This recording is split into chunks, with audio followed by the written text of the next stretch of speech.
Hello, my friends. In this video lecture, we're going to take a look, first, a tiny bit of wrap up on some West African history, and then we will shift our focus to a lot of East African history and a tiny glimpse into what's going on in Southern Africa at this point. So let's just briefly talk about the Hausa Kingdoms. We went over the rise of empire in Western Africa, the Ghana and Mali empires. We'll talk more about the Songhai in the next time period. But I want to make us aware of what's going on with the largest ethnic group in West Africa, the Hausa people. The Hausa people, as I said, are the largest ethnic group in West Africa. Today, the Hausa make up the 60 million speakers, right? Hausa is a language as well as an ethnic group, and that represents the fifth most spoken language in Africa. So it's a very sizable culture in Western Africa. And I just wanted to talk about how it changed in relation to the rise of the Mali Empire.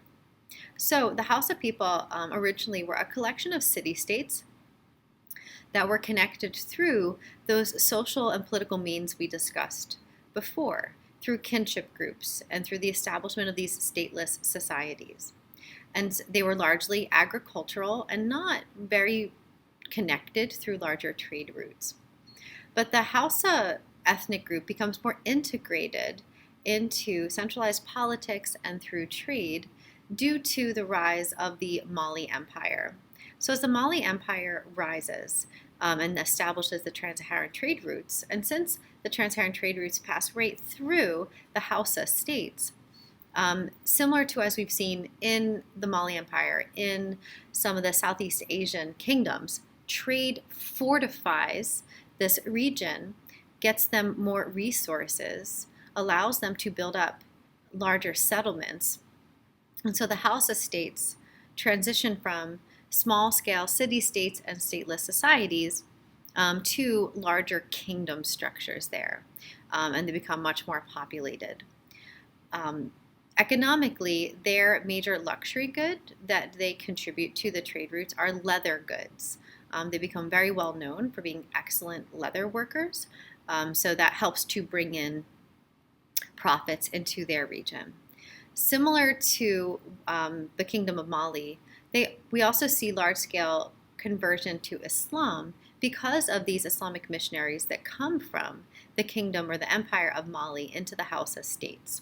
So the Hausa people in Western Africa still today are largely Islamic, although there are some conversions to Christianity when the Europeans arrive. And I do want to note that the traditional African animist faith systems persist in some form or another throughout this time period, even with the rise of Islam and eventually Christianity in the region. So I wanted to take a quick moment to acknowledge the Hausa Kingdoms because of their significant presence in the region. But now we're going to focus our time on Eastern Africa. So in a more modern map of Africa, although it is missing South Sudan, I'm going to focus on the East. And so, this includes modern-day Ethiopia, Somalia, and all the way down, I'll kind of end at like Malawi. It could include Madagascar as well as the islands of the Seychelles. So there are some kingdoms, specifically in Ethiopia, that do begin to emerge in the classical era. So we will take like a little bit of a jump back in history. And then as we focus on the post-classical era, we see that trade leads to the rise of a series of city-states throughout Eastern Africa. So we're going to start by talking about Ethiopia for a little bit. And when I mention Ethiopia, I do want to note that the Ethiopian kingdoms went all the way to the Red Sea back in the classical and up really through close to the modern day. The modern states of Eritrea and Djibouti broke off from Ethiopia much later on in history. We're talking about the 20th century. So, excuse our school bell. It's important to remember that Ethiopia did reach down to the Red Sea because, as we'll see, there's a lot of trade coming into the region and interaction with some other Asian and Middle Eastern societies. So let's take a little look here. The first major kingdom that emerges in what we consider modern-day Ethiopia is the Kingdom of Aksum. And as you can see in the notes and the date here, the date of like the beginnings of the Axum Kingdom is around 330 CE. So this is in the classical era. So kind of excuse the out of time period notes here a little bit. And as I said, the location of Ethiopia primed it for a lot of international activity and interaction. So Ethiopia has a diverse range of environments. So the mountains or the highlands of Ethiopia are actually quite good for agriculture. And then Ethiopia reaches all the way down to the shores of the Red Sea, which allowed for merchants and travelers to come into Ethiopia. So Ethiopia has been in interaction with the Middle East and Mediterranean peoples for a long period of time, which is why the Kingdom of Axum had a diverse range of people who lived within its kingdom. Everyone from Bantu African farmers and Arab traders, and also a lot of Hebrew scholars and Christian converts, all lived within the Kingdom of Axum, right? And as I already mentioned, because of its location, they were trading with Arab and Mediterranean merchants as far back as the classical era. Culturally, Ethiopia is extremely significant because Ethiopia has had a sizable Christian population for almost as long as Christianity has been around. There have been more Christians in Ethiopia throughout history than in other parts of like what we consider the Christian world. And the reason for that is that Christian converts or Christian missionaries arrive in Ethiopia at the end of the first century via Egypt and through these Syrian Christian missionaries. And they flee to Ethiopia because it's safe there. Hopefully we remember that the Roman government was so oppressive to the Jews and Christians in the first 300 years of the Roman Empire. And so since it was unsafe, we know that Christians fled to different parts of the world as far as India, and now we're seeing in Ethiopia as well. And like I said, this happened very shortly after the execution of Jesus of Nazareth. And so this establishes establishes deep roots of Christian culture in Ethiopia. And even as Arabs expand into the region and bring Islam with them, it won't change the fact that the majority of Ethiopians are Christian. There is a sizable number of Christians and Jews in Ethiopia. And this is important because, as we'll see, it's going to affect history later on, such as the age of imperialism. And it also changes the cultural landscape of Ethiopia because rather than having dozens of local indigenous faiths, there is one universal faith that connects a lot of people in this area. So, like I said, even after Axum declines, Ethiopia will remain Christian. And so I just want to talk a little bit about the elements of the Ethiopian Orthodox Church. First, Ethiopians believe that they have direct descendants from King Solomon, who we should remember as the king of Israel at the height of the Kingdom of Israel. And I'll explain that story in just a second. So it's not just that they happen to be Christian, but they believe that their roots back to Judaism and Christianity are very royal and connected to key people and prophets. Since the form of Ethiopian Christianity has been around since shortly after the death of Jesus, it means that the way in which Ethiopian Christianity is practiced is very alike Judaism itself. It doesn't see the same types of cultural changes that happen in the Catholic Church, such as the addition of saints and sacraments and things like that. So we see a lot of acculturation and Orthodox practices in the Ethiopian Orthodox Church. So architecturally, there is this really interesting tradition of the carved churches, and I'm going to show you an example of that.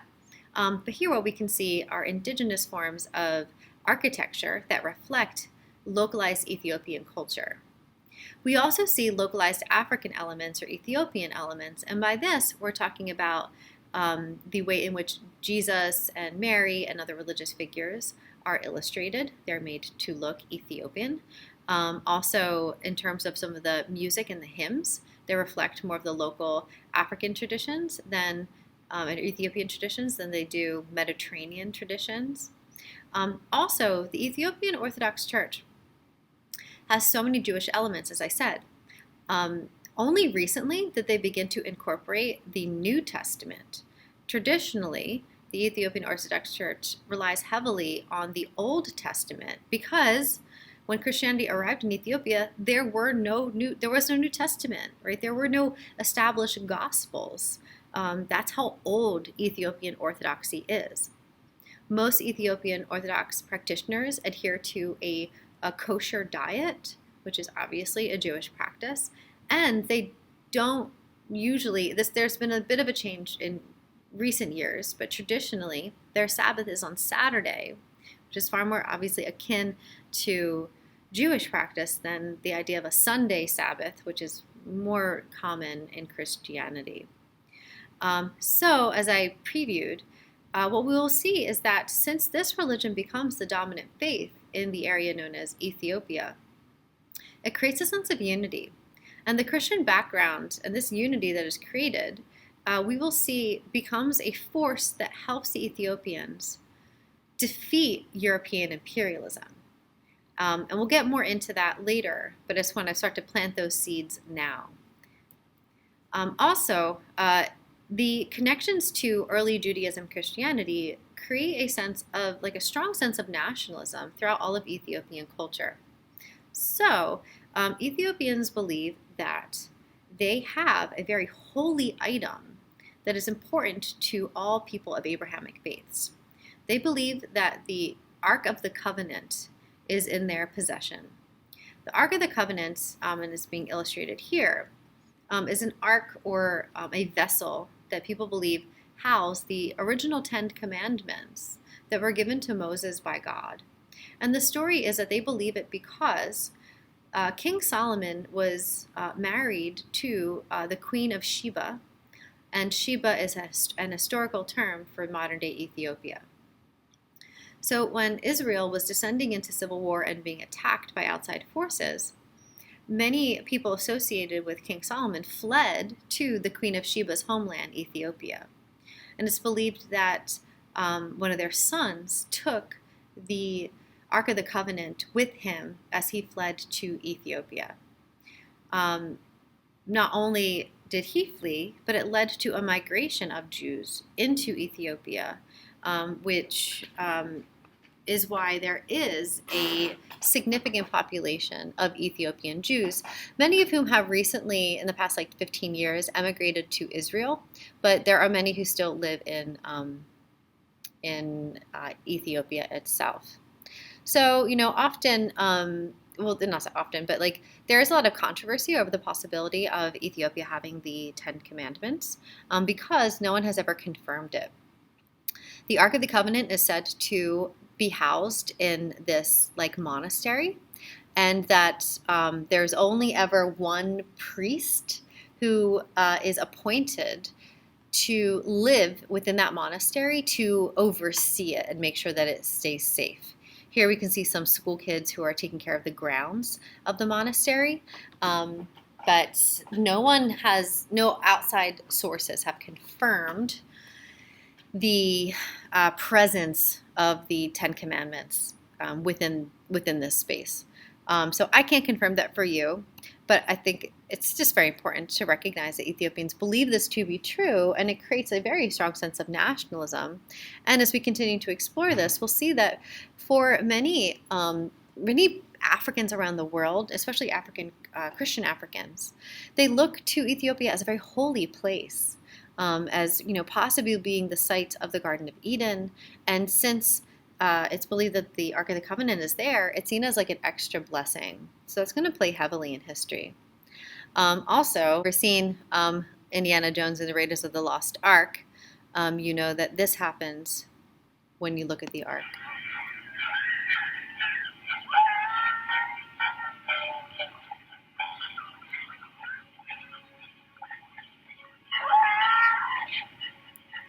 So yeah, don't open up the Ark of the Covenant to look inside. And if you haven't seen Raiders of the Lost Ark, please do. So good. Anyway, that's enough silliness on that. So just some pictures, some really weird, random, funny, cute pictures of young Ethiopian Jewish kids outside of their Hebrew school. We don't often think of African people as having Jewish heritage, but they do. In a very historic way, right? So more images looking at the culture of Ethiopian Judaism. And as I mentioned, in the past 15-ish years, there has been an initiative by the Israeli government to incentivize Ethiopian Jews to move to Israel. So there has been a decline of Ethiopian Jews living in Ethiopia because of this migration. And here we see a group of Ethiopian Jewish women outside of the Wailing Wall. So the carved churches that I mentioned before, this is what I was talking about. So very famously, the carved churches of Lalibela show a really interesting indigenous form of architecture that came out of the Aksum period. And so what they did was carved into the ground in order to create these churches. So first I want to show that the churches are shaped in the shape of a cross. And it's an equilateral cross, which is an indication of orthodoxy. And I mentioned this before, that you know that a church is orthodox or like extremely old when the cross has, equal sides, equal length sides. Whereas the Roman Catholic Church later on, and then other forms of Christianity, we see the cross we're more used to seeing with the very long vertical side, and then the shorter horizontal side is just like a quick indication of that. All right, so here we can see in the mountainsides, the highlands of Ethiopia, people dug into the ground itself, and you can see some people for scale here, so it's pretty large, and this is what it looks like if you were to go in. So it's an architectural feat. It's really cool.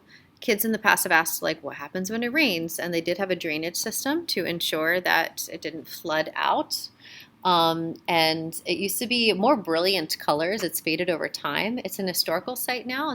Sometimes it's used for ceremony, but not consistently. And so even though, of course, later on people will build, up from the ground and more kind of classic architectural styles. I think this is a really interesting example of their acculturated forms of building churches. It was a way to keep cool. It's a way to preserve trees. So rather than cut down trees and build up off of the ground, they utilized the rock underneath the ground to create this structure. And also, as I mentioned, that, and we've seen this before, that we have this common practice that when people convert to a religion, they want their god or gods to look like them. And we really see this in Ethiopian Christian art, when all of their religious scenes are shown with Ethiopian features rather than with Middle Eastern features or European features. And I'm not really sure why this is, but a very classic Ethiopian physical feature are these high foreheads. And so you see that prolifically within the Ethiopian art. And here we can see, right, the angels in heaven, a show of people who are saved and who are damned. Here we can see St. George slaying the dragon, and here is Mary. And if you're in my classroom, I have another poster of Ethiopian Mary and Jesus. People reflecting themselves in this religion that they have embraced. Another long-term effect of all of this history of Christianity in Ethiopia is the fact that in the 20th century, and please let me emphasize this right now, what I'm about to talk about, the history of Rastafarianism, is a 20th century historical movement. It's not taking place in the post-classical or in the classical era. What I'm doing is bridging, right, the post-classical and the modern world right here. So, Rastafarianism, which people know as connected to reggae music or maybe associated with like marijuana or stuff like that, it is a faith system, it is a religion, and it's deeply rooted in Ethiopia, which is the Ethiopian flag here. So just a little preview, and then we'll see how this plays out in liberation movements in the 20th century. But Rastafarianism starts in the Caribbean as an anti-imperialist form of Christianity. It's a liberation reading on the stories of Christianity. So the term Rastafarianism comes from Rastafari, which means God incarnate, which was the name that Rastafarians gave to the emperor of Ethiopia in the 20th century, whose name was Haile Selassie. We will learn that Ethiopia was the only African nation that successfully stood up to the European imperialists. And so a combination of that fact, right, that there's the only nation that did that, as well as the long-term history of Christianity and Judaism and the belief that the Ark of the Covenant is there, as well as I briefly mentioned, there's a lot of evidence to show that the first human beings evolved in what we know as Ethiopia today, which for some Rastafarians and other African Christians, if they believe in the truth of the story of Adam and Eve, they believe that if the Garden of Eden existed, it existed in Ethiopia. There's a lot of belief in the super holiness of Ethiopia. And so people in the Caribbean, as they were rejecting imperialist forms of Christianity and imperial culture, reassessed the concept of a Christianity. And their belief system is that Ethiopia is a sacred and protected land, that it is the site of Eden, and that Haile Selassie is God incarnate, and he channeled, his divine powers to keep Ethiopia holy. They refer to Ethiopia as Zion, or heaven on earth. And they employ biblical terms such as the concept of Babylon to assess the political situation of the 20th century, which is that the world was in a state of chaos because the Europeans took heaven away from the Africans, or that the Europeans were destroying God's chosen people, who are the African people. So it's a new look at Christianity through the lens of oppressed people. And there's lots of other symbols, such as you may be familiar with how Rastafaris wear dreadlocks in their hair, which is both symbolic of reminding people that wherever they ended up in the African diaspora, that their roots are back in Africa. It's also a way to embrace a form of African beauty, because, for the most part, African descended people are the only ones who can naturally dread their hair. And that is something that was condemned through European imperialism. So by embracing dreadlocks, it's a way to re-embrace one's natural forms of beauty in rejection of European standards. So again, all of this is in the 20th century. I just want to kind of bridge some stuff there and to super emphasize how important Ethiopia is to a sense of Pan-African nationalism. All right, so now we're going to move on, move on down to the coast of Eastern Africa and talk about the East African Swahili city-states, which are all of these city-states that I have on this map right here. So the term Swahili means the coast. And what happens is that due to trade, and specifically all of that Indian Ocean trade that we learned about through the process of southernization, all of that trade that's happening is leading to a concentration of population along the coastlines, which leads to the political development of these autonomous or independent city-states. So East Africa, we're not seeing the rise of kingdoms or empires, right, but these autonomous city-states that are very tied to the trade in the region. And there are many of them. I'll give you a couple of the names. I think the most important one to remember is the city of Kilwa, because that's the largest of them. But also we have cities like Mogadishu, Sofala, and Zanzibar. And the major exports coming out of these city-states is gold, enslaved people, and ivory from the animals that are close by. I want to warn you from including salt in this. Salt is coming from West Africa, not East Africa, but both West and East Africa are exporting gold, right? So just kind of keep your commodities clear. So I think culturally, what's really important about East Africa is what a cultural blending region this is. There's so many people who travel to this area, do businesses in this area, and settle in this area that we see a ton of cultural blending. So again, it's originally inhabited by Bantu people, but Arab people begin to show up there as early as the 7th century. Islam comes into the region because, as hopefully we'll remember, as Arab merchants began to trade people into the enslaved market, people in East Africa learned that it was illegal for Muslims to enslave other Muslims, so they began to convert to Islam. So Islam becomes the predominant faith in East Africa. We also have other East and Southeast Asian migrants come to the region to blend their culture. Immigrants are really merchants from India and Indonesia and Malaysia also show up. And again, we can see all the multi-ethnic trade and nature based on the archaeological record. And there's evidence that, there's silk in East Africa and Chinese porcelain and all the Southeast Asian spices and Indian cotton, right? So trade from all around the world was coming through the East African Swahili states. So just a couple images here. So here we can see this is the city of Kilwa, which again, it's the largest of these.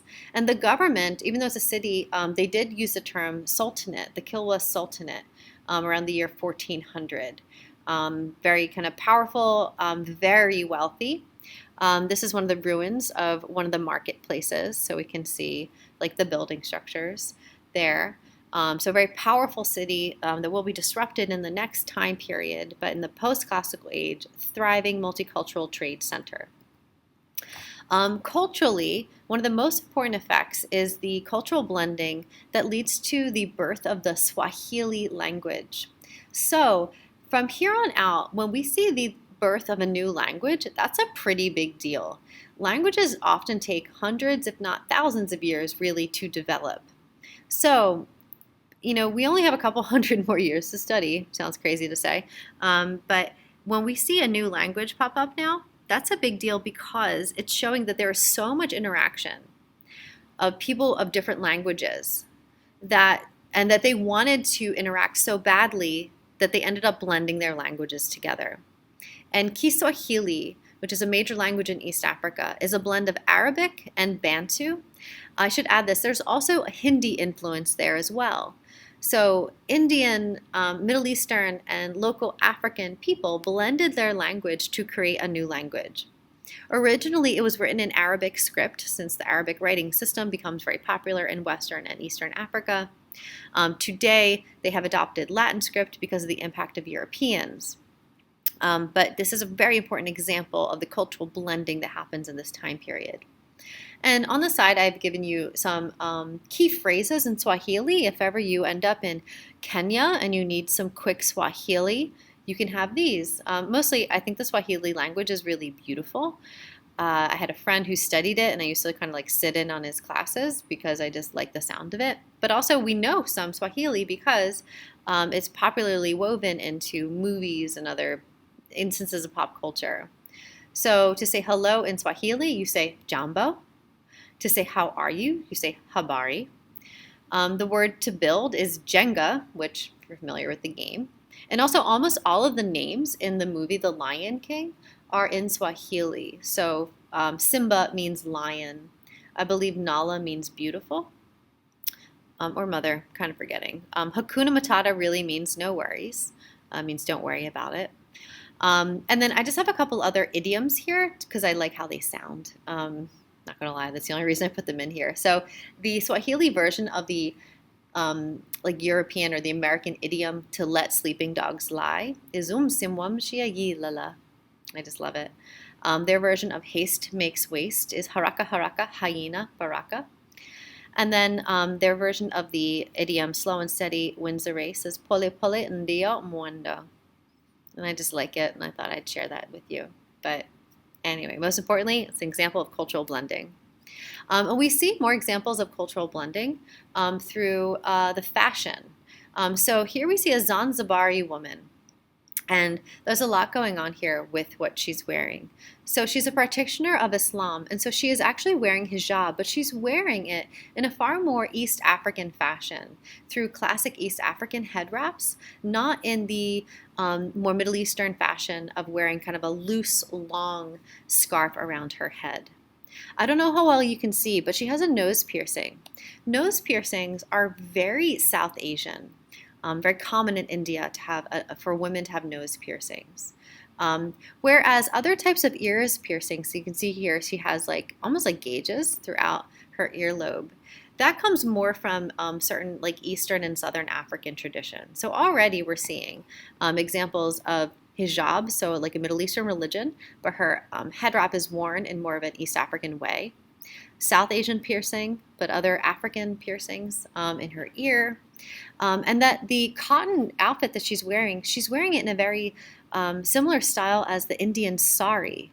So you can see a lot of Indian influence here, as well as Middle Eastern influence, as well as continued Bantu influence in this woman's clothing. Lastly, I just want us to look at the Zanzibari beach because I just really want to go to Zanzibar. It just looks so nice. Look at that water. All right, enough torture. Moving on. All right, last little bit is looking at the Kingdom of Great Zimbabwe. So Great Zimbabwe is all the way down here, modern day Zimbabwe. And Great Zimbabwe, what I want us to think about in terms of Great Zimbabwe, it is that it connected all of the other trade in the area, and then it connected that to East Africa. Hopefully we remember that in the Southernization lesson, we learned that much of the gold that was being traded out of Kilwa was being mined in Zimbabwe. The term Zimbabwe means dwelling of the chief, and it refers to the stone structures in the city that served as the capital of the Kingdom of Zimbabwe, right? This complex stone center. The ethnic group that occupies Zimbabwe are known as the Shona people. And the kings of Zimbabwe, even though they themselves were Shona, were essentially the ultimate middlemen that connected that internal trade happening in southern Africa to the coastlines of the Indian Ocean trade, such that Zimbabwean gold made its way to India, made its way to Southeast Asia, made its way to China. So the goal of the Zimbabwean kings was not to assert power so much as to control taxes to allow for infrastructure to be built and for merchants to be able to conduct their trades. And so that's like their big role that they played that I want you to be aware of. And this is just another photograph of like the big fortified walls of the structure of Great Zimbabwe. All right, that's it for that. I will see you in class.